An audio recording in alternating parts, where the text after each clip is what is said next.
오늘 말씀은 지난주에 함께 살펴보았는데요. 오늘은 다른 관점으로 함께 보려고 합니다. 그것은 시련이라는 관점으로 이 여인의 모습을 보려고 해요. 사람이 시련을 당하면 두 가지 태도가 나오는 거 아시지요? 하나는 좌절하고 절망하고 손을 놓아버리는 겁니다. 또 하나는 버티고 견디고 이겨내는 겁니다. 여러분은 어떠세요?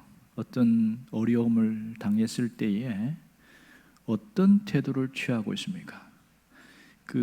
전에도 말씀드렸습니다마는 고 정주영 회장이 쓴 시련은 있어도 실패는 없다, 이 책 아시죠? 이 책이 사실은 정주영 회장의 자서전입니다마는 그 제목부터가 남다르지 않습니까? 그분의 성공 스토리가 잘 나와 있는데 우리 신앙 안에는 이걸 다르게 해석할 수가 있어요.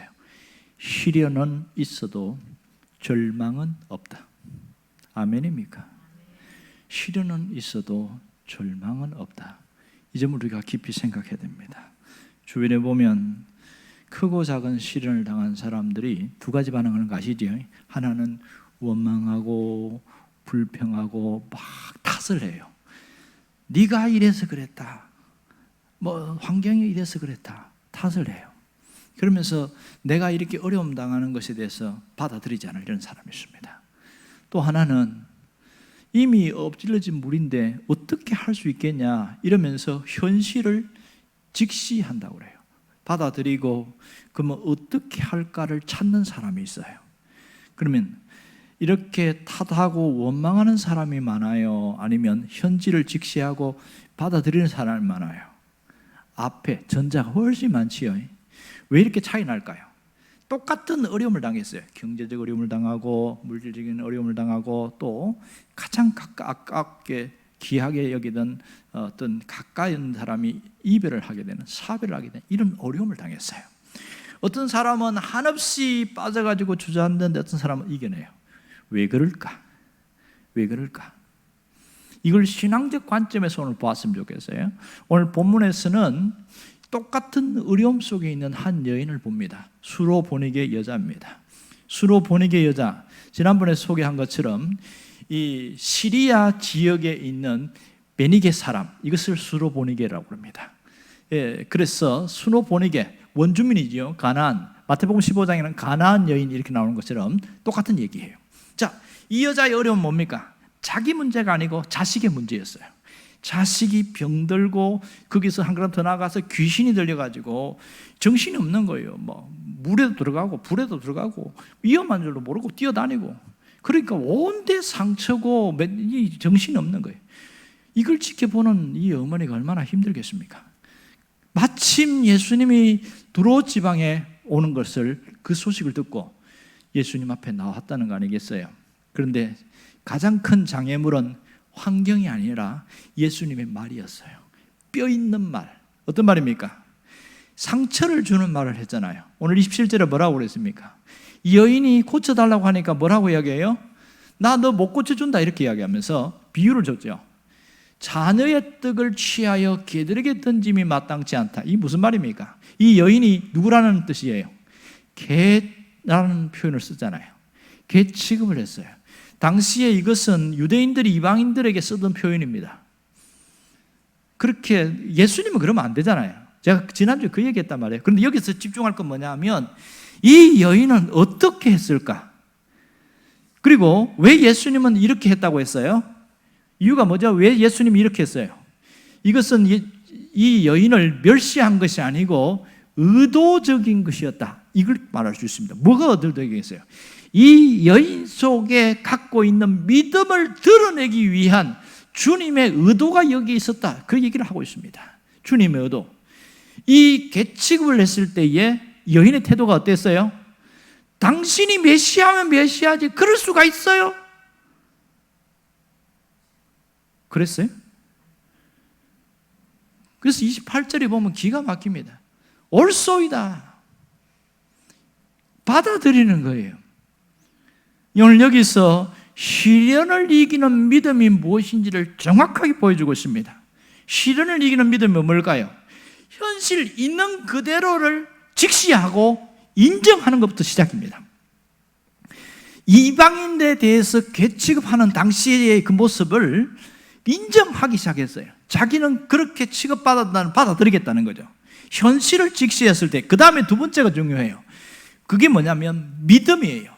이 시련 상황에도 견디는 믿음이 필요했습니다. 견디는 믿음. 그래서 이 28절의 내용 보고 예수님이 깜짝 놀랍니다. 그리고 29절에 뭐라고 이야기하냐면 내가 이 말을 하였으니 돌아가라 그랬어요. 이 말을 하였으니. 이 말 속에 그걸 받아들였잖아요. 근데 여기서는 잘 안 나옵니다만 마태복음 15장에서는 뭐라고 표현하냐면 더 크게 이야기합니다. 여자여 내 믿음이 크도다. 네 소원대로 되리라. 할렐루야. 주님의 칭찬이 훨씬 커졌어요.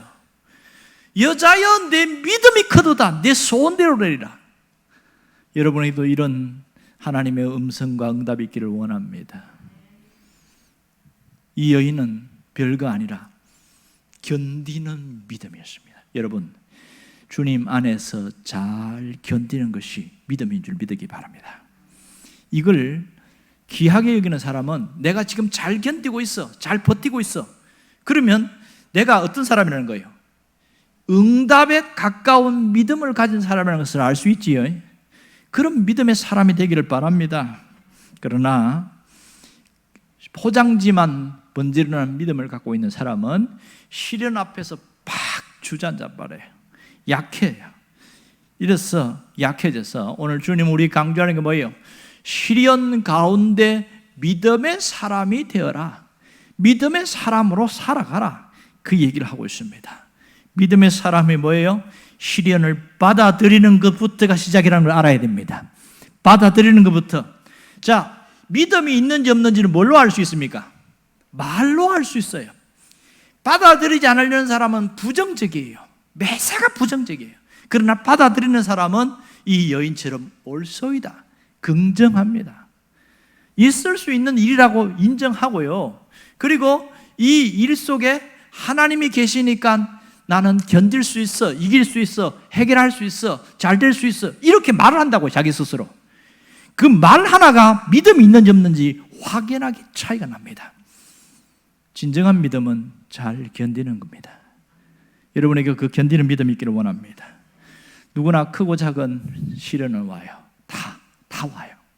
그러나 자기의 시련은 제일 견디기 힘든 것 같아요.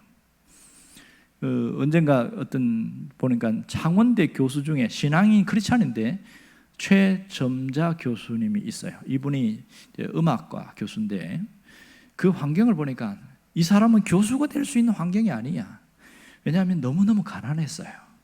그래서 자기가 도움을 얻을 데가 아무 데도 없어. 그래서 고등학교를 정상적으로 다닐 수가 없어서 큰 기업체에서 운영하는 그 야간 고등학교 그 길을 나왔는데 그분이 갖고 있는 게 뭐냐면 지금 이 현실 속에서 하나님이 나를 붙들고 있는 이상 나는 절대로 무너지지 않는다. 그 믿음을 갖고 있었어요. 그래서 그분이 절개하는 그 성경 구절이 빌립보서 4장 13절이 있습니다. 내게 능력 주시는 자 안에서 내가 모든 것을 할 수 있느니라. 그분이 어떤 생각이냐면 내게 능력 주시는 그분이 나와 함께 하고 있다. 그러면서 자기가 그렇게 한 거예요. 나와 함께 하고 있기 때문에 나는 해낼 수 있어. 이거예요. 그분이 나와 함께 하고 있으니까 나는 이길 수 있어. 나는 잘 할 수 있어. 그렇게 한 거예요. 그 하나가 사람의 인생을 바꾸었어요. 일반적인 학생들 같으면 그 야간 고등학교 나와서 자기 노래를 너무너무 좋아하는데 뭘 꿈을 펼칠 수 있겠어요? 그런데 끝까지 현실을 파고들고 견뎌냈어요. 결국은 중간 다 생략하고 그분이 결국은 하나님이 어떤 은혜를 주시냐면 오스트리아에 있는 유명한 빈 음악 대학을 들어갔어요. 거기서 마지막에는 수석으로 졸업했는데 자기 모교인 창원대에 다시 교수로 오게 됐어요. 그래서 지금도 교수 역할을 하는지는 잘 모르겠습니다만은 몇 년 됐으니까 그렇게 인생이 확 바뀌었어요. 무엇이 그를 바꾸었을까? 하나님의 말씀을 품고 있었을 때의 인생이 달라졌어요. 이 여인을 통하면 그 잘 견디는 믿음이 이 최점자 교수에게는 말씀을 품고 있는 것으로 나타났습니다. 아무리 하나님의 말씀이 내 앞에 주어져도 그 말씀을 품지 않으면요, 아무런 능력이 되지 못합니다.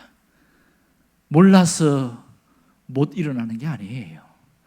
말씀을 가슴에 품지 않았기 때문에 내 안에 능력이 나타나지 않는 겁니다. 여러분, 시련은 누구나 있습니다. 잘 견디어내는 것이 능력입니다. 이 잘 견디는 사람, 시련의 결과에는 반드시 그 믿음의 능력이 나타납니다. 여인에게는 어떻게 나타났어요? 자신의 문제가 해결된 걸로 나타났어요. 딸의 문제가 해결됐어요. 여러분, 마지막에 30절에 뭐라고 이야기합니까? 여자가 집에 들어가 보니까 어떤 일이 벌어졌어요? 아이가 침상에 누웠는데 어떻게 됐어요? 귀신이 나갔더라. 가장 고질적인 문제, 가장 어려운 문제가 싹 해결됐어요. 이 놀라운 역사가 우리 안에 있기를 원합니다.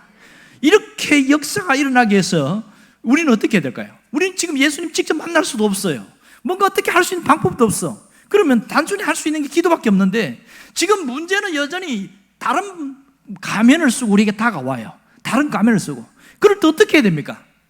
문제를 보고 주저앉지 말고 놀라지 말고 뭐 해야 될까? 문제를 안고 찬양할 수 있기를 바랍니다. 문제를 찬양으로 바꾸시기를 바랍니다. 노래로 바꿔버릴 때에 달라집니다. 이걸 누가 잘한 줄 아세요? 다윗이 잘했어요. 다윗의 가장 큰 문제가 사울의 문제였고, 사울을 이길 수가 없잖아요. 그는 권력자고 얘는 신하고. 도망을 갔다가 마지막에 망명을 합니다. 블레셋 적군에게 망명했다가 죽을 뻔하잖아요. 그래갖고 침 질질 흘리며 미친 척 하다가 목숨만 건져갖고 왔는데 다 떠나가고 혼자 아둘람 굴에 그렇게 숨어 있어요. 혼자서. 여러분 생각해 보세요. 군사들 다 떠나버렸어요. 자기 미친 척하고 도망가보다 혼자서 그 굴 속에 있을 때에 무슨 생각 들까요? 나는 왜 이렇게 살까? 내 인생은 왜 이렇게 기구할까? 그런 생각 들지 않겠어요? 그 다음에 어떻게 될까? 암담한 현실 속에 다윗이 잘한 게 뭔지 아세요? 거기서 잠시 그런 생각이 들었겠지만 거기서 내 현실의 문제를 품고, 아니야, 하나님이 역사하시면 일어날 수 있어. 문제를 노래로 바꾸었어요. 그것이 시편 57편입니다. 하나님이여, 내 마음이 확정되고 내 마음이 확정되었사오니 내가 노래하고 내가 찬송하리이다. 이 다윗은 그 엄청난 문제, 절망 앞에서 문제를 안고 노래로 바꾸었어요. 찬양으로 바꾸었어요. 그랬을 때에 하나님이 어떻게 하신 줄 아세요? 사람들을 보내고 다시 거기서 힘을 기르게 해서 다윗 왕국의 비전을 꿈꾸게 했고, 그 일이 이루어졌습니다. 아둘람 굴이 결정적인 역사였습니다. 우리 현실도 마찬가지예요. 내가 지금 이 여기서 찬양을 붙들고 찬양으로 일어서고 이렇게 바꿀 때에 인생의 다음 삶이 달라집니다. 새롭게 펼쳐집니다. 여러분이 그 삶으로 나아갈 수 있기를 주의 이름으로 축원합니다.